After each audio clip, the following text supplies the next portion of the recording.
Hello everyone and welcome back. तो last की video में हमने देखा था कि रो रैंक कैसे निकालते हैं, कॉलम रैंक कैसे निकालते हैं। अब जो हमें देखना है वो है कि एशलन मैट्रिक्स क्या होता है। ठीक है, हमें देखना है एशलन मैट्रिक्स और फिर हमें देखना है रिड्यूस्ड एशलन मैट्रिक्स। ठीक है, दोनों में हल्का सा ही अंतर है। एशलन मैट्रिक्स का फर्स्ट पॉइंट बोलता है कि अगर कोई रो या कॉलम ऐसा है जो कंप्लीटली जीरो है, यानी पूरी रो जीरो है या पूरा कॉलम जीरो है।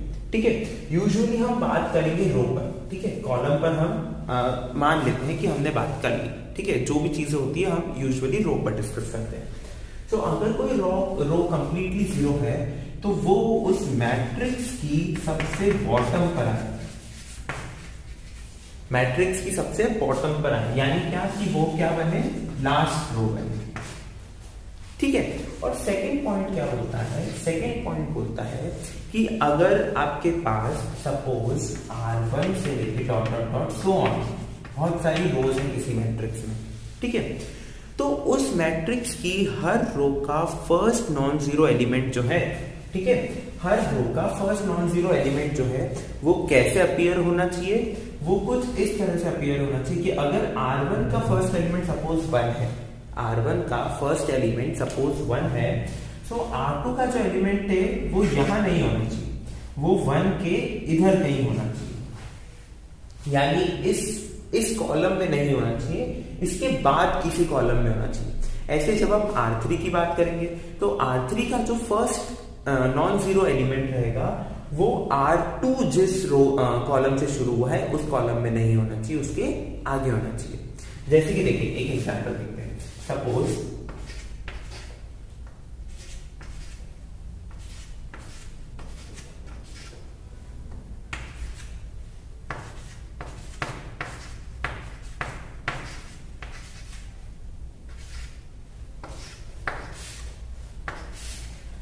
ऐसा कोई मैट्रिक्स गिवन है, तो ये क्या, ये एशलन मैट्रिक्स है। फर्स्ट कंडीशन देखिए क्या बोलता है कि रो, अगर कोई ऐसी रो है जो कंप्लीटली जीरो है तो वो लास्ट होनी चाहिए, ये रही। ठीक है, उसके बाद हर रो का फर्स्ट नॉन जीरो एलिमेंट जो है वो अगर किसी कॉलम में है, ठीक है, जैसे सपोज ये R1 है, R1 का फर्स्ट नॉन जीरो क्या है, 1, R2 का फर्स्ट नॉन जीरो एलिमेंट क्या है, 2, तो जिस कॉलम में 1 है उसके बाद किसी कॉलम में 2 है, राइट। इसी कॉलम में तो 2 नहीं है ना, या इसके पहले नहीं है, इसके बाद है, तो यही होना चाहिए। क्या होना चाहिए कि जिस कॉलम में रो 1 का non zero element, first non zero element आ रहा है, उसके बाद किसी कॉलम में रो 2 का फर्स्ट नॉन जीरो एलिमेंट आना चाहिए, फिर उसके बाद किसी कॉलम। अब देखिए, अब इस कॉलम में तो रो 3 का फर्स्ट नॉन जीरो था ही नहीं, ठीक है, लेकिन पहले तो नहीं गया ना ही इसी कॉलम में आया, ना इसके पहले गया, लेकिन इसके बाद गया, तो ये अलाउड है। ठीक है, इसमें कोई दिक्कत नहीं है। सो एशलन मैट्रिक्स क्या बोलता है, नॉन जीरो एलिमेंट कहाँ होना चाहिए, अगर फर्स्ट रो का फर्स्ट कॉलम में है तो सेकंड रो का उसके किसी बाद के कॉलम में ना, उसमें भी नहीं और उसके पहले भी नहीं। ठीक है, अब किसी भी मैट्रिक्स को आप एशलन मैट्रिक्स कैसे बनाएंगे, वही हमारे रो ऑपरेशंस, कॉलम ऑपरेशंस हम यूज करेंगे। ओके, उसके बाद बात आती है, अगर मुझे यहां पर क्या करना हो, मुझे बनाना हो रिड्यूस्ड एशलन मैट्रिक्स बनाना हो। ठीक है, तो रिड्यूस्ड एशलन मैट्रिक्स में बस इतना सा चेंज है कि हर रो का फर्स्ट एलिमेंट 1 होना चाहिए, यानी कि जहां जहां पर आपको 2 दिख रहा है ना, ये 2, 4 ये दिख रहे हैं ना, इनकी जगह पर आपको क्या दिखना चाहिए, 1 दिखना चाहिए, फर्स्ट एलिमेंट 1 दिखना चाहिए, हर रो का फर्स्ट नॉन जीरो एलिमेंट 1 दिखना चाहिए, बाकी के एलिमेंट्स कुछ भी हो। ओके, सो हम क्या देखते हैं इसका एग्जाम्पल। ओके, देखिए यहाँ पर मैं ज्यादा आपको रो ट्रांसफॉर्मेशन, कॉलम ट्रांसफॉर्मेशन नहीं बताऊंगा, ठीक है, क्योंकि मैं मैट्रिक्स जब पढ़ाया था तब मैंने आपको बहुत डिटेल में एग्जाम्पल समझाया है। यहाँ पर मैं आपको सिर्फ उसकी बताऊंगा कि बेसिक आपको ट्रिक क्या लगानी है। आपको ट्रिक लगानी, सपोज यहाँ पर तो 1 ऑलरेडी है, अगर यहाँ 1 नहीं होता तो हम किसी रो से इसको इंटरचेंज करते। अब क्योंकि फर्स्ट रो का फर्स्ट एलिमेंट 1 बन चुका है तो आप सबसे पहले क्या करेंगे, इसके नीचे के जो एलिमेंट्स हैं उन्हें 0 बनाएंगे। तो आपको क्या करना पड़ेगा, देखिए रो 2 में आपको चेंज करना पड़ेगा, आपको करना पड़ेगा रो 2 प्लस 4 टाइम्स रो 1। देखिए अगर इसमें 4 का मल्टीप्लाई हुआ तो ये हो जाएगा 4 और -4 + 4 बन जाएगा 0, यहाँ हो जाएगा 0। ऐसे ही R3 में क्या करना पड़ेगा, R3 -3 टाइम्स रो 1 3 -3 और R4 में क्या करना रहेगा, R4 -R। ठीक है, जैसे आपने ये ट्रांसफॉर्मेशन करे तो जो आपका फर्स्ट कॉलम है वो क्या बन जाएगा, देखिए 1 0 0 0। फर्स्ट रो में कोई हमने चेंज नहीं करा है तो first row as it is रहेगी 3 -1 8। अब ये जो बाकी एलिमेंट्स है आपको कैलकुलेट करने पड़ेंगे, जैसे 2 + 4 × 3 12 12 + 4 sorry 12 + 2 14 1 -3 × 3 okay 1 -3 × 3 1 - 9 is -8 then 1 -3 is -2। ठीक है, ऐसे करके आपको ये सारे कैलकुलेशंस यहाँ पर करने पड़ेंगे। उसके बाद आप क्या करेंगे, उसके बाद आप क्या करेंगे, आप ये देखेंगे कि चलिए ये तो हो गया सेटल। अब फर्स्ट रो को कुछ नहीं देखना है और फर्स्ट रो में कोई चेंज भी नहीं करना है। अब आ जाते हैं सेकेंड रो पे। ये है सेकेंड रो का फर्स्ट नॉन जीरो एलिमेंट, पर मैं चाहता हूं कि मुझे कुछ इजी एलिमेंट मिले, राइट। तो मैं क्या करूंगा, रो 4 को इंटरचेंज कर दूंगा रो 2 से। रो 2 और रो 4 इंटरचेंज करने के बाद मेरे पास क्या हो जाएगा, ये जो -2 था ये यहां शिफ्ट हो जाएगा और यहाँ 14 आ जाएगा। मतलब यहाँ की जितनी भी एंट्रीज थी फोर्थ रो की वो सेकंड में बन जाएगी और सेकंड की एंट्रीज फोर्थ में आ जाएगी। ठीक है, उसके बाद आप क्या करेंगे, आप कुछ नहीं करेंगे। उसके बाद रो 2 में सबसे पहले आप चेंज कर लीजिए रो 2 × -1 का मल्टीप्लाई कर दीजिए। क्यों, क्योंकि मुझे चाहिए फर्स्ट नॉन जीरो एलिमेंट। आप चाहते हैं -2 रहने दीजिए, कोई दिक्कत नहीं है, मिटा दीजिए ट्रांसफॉर्मेशन मत करिए। ठीक है, -2 भी रहने देंगे तो चलेगा। हमें क्या चाहिए, नॉन जीरो एलिमेंट चाहिए। सो नॉन जीरो एलिमेंट मिल गया हमें। अब आपको फिर ट्रांसफॉर्मेशन करना पड़ेगा इन दोनों के लिए। ठीक है, तो आप क्या करेंगे, आप ट्रांसफॉर्मेशन करेंगे रो 3 में change row 3 -4 times row 2 and row 4 में चेंज रो 4 +7 टाइम्स रो 2।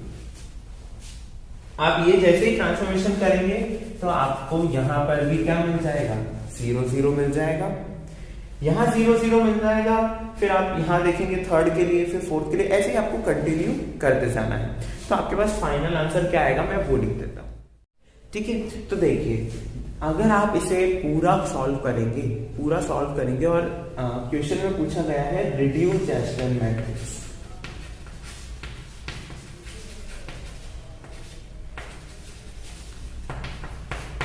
ठीक है, तो हमने क्या करा है, रिड्यूस के लिए हमको क्या करना होता है, हर रो का फर्स्ट नॉन जीरो एलिमेंट 1 बनाना होता है। तो देखिए 1 1 1 1, बाकी अगर 0 बन भी रहे हैं, ठीक है, नीचे तो 0 बनाना ही है, ऊपर भी अगर 0 बन रहे हैं तो कोई दिक्कत नहीं है।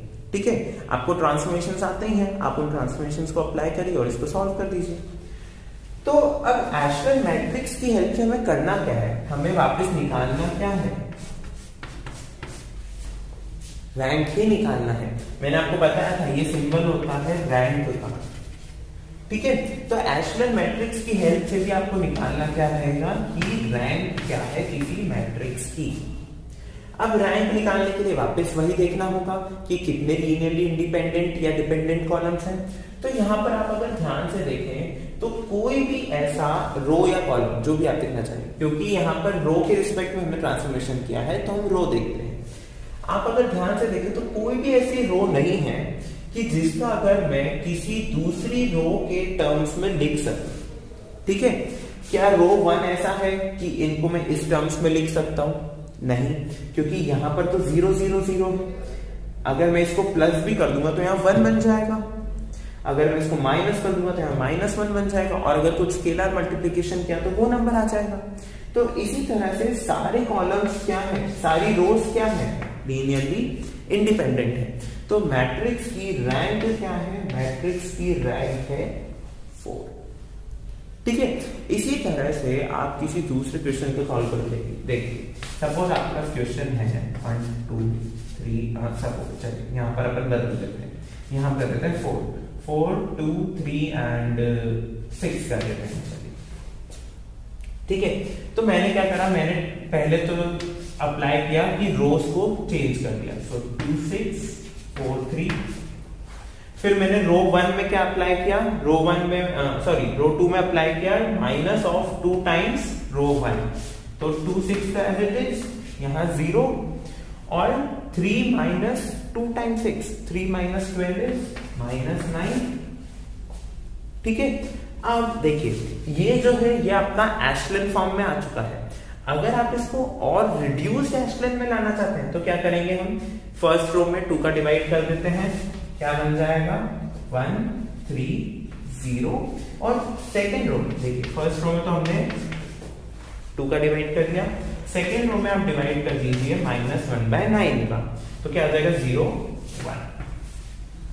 अब आप इसको और चेंज करना चाह रहे हैं, इस फॉर्म में लाना चाह रहे हैं, आइडेंटिटी के फॉर्म में लाना चाह रहे हैं, तो क्या करिए, रो 2 जो है आपकी और रो 1 जो है, तो आप अप्लाई कर दीजिए रो 1 में चेंज रो 1 माइनस 3 टाइम्स रो 2। ठीक है, क्योंकि यहाँ 0 है, तो 0 में कुछ भी मल्टीप्लाई डिवाइड करूं मैं, इस टर्म को कुछ अफेक्ट नहीं होगा। ठीक है, 1 में से 100 टाइम्स 0 भी हटा दूं या 0/100 कोई फर्क नहीं पड़ेगा।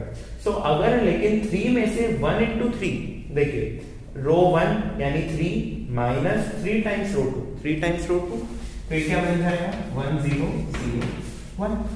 यानी कि इस मैट्रिक्स की रैंक क्या है 2। ठीक है, रैंक क्या है 2, ये आपको डायरेक्ट भी दिख रहा था। और रैंक निकालने का एक और तरीका क्या है, कि आप डिटर्मिनेंट निकाल लीजिए। डिटर्मिनेंट क्या है 4 2 3 6। ये जो डिटर्मिनेंट है ये आना चाहिए आपका नॉन जीरो। ठीक है, देखिए 4 6 24 minus 3 2 6, this is 18 which is non zero. So जो मैट्रिक्स का ऑर्डर है वही उसकी रैंक है, रैंक 2 है। और ऑर्डर ऑफ मैट्रिक्स क्या था 2 क्रॉस 2 था। ठीक है, तो इसी के साथ हमारा क्या खत्म होता है, echelon form and reduced echelon matrix. Okay, matrix, echelon matrix and reduced echelon matrix, and how to find the rank using these matrices. So इसी के साथ इस वीडियो को खत्म करते हैं, मिलते हैं अगले वीडियो में, तब तक के लिए thank you for watching and keep supporting.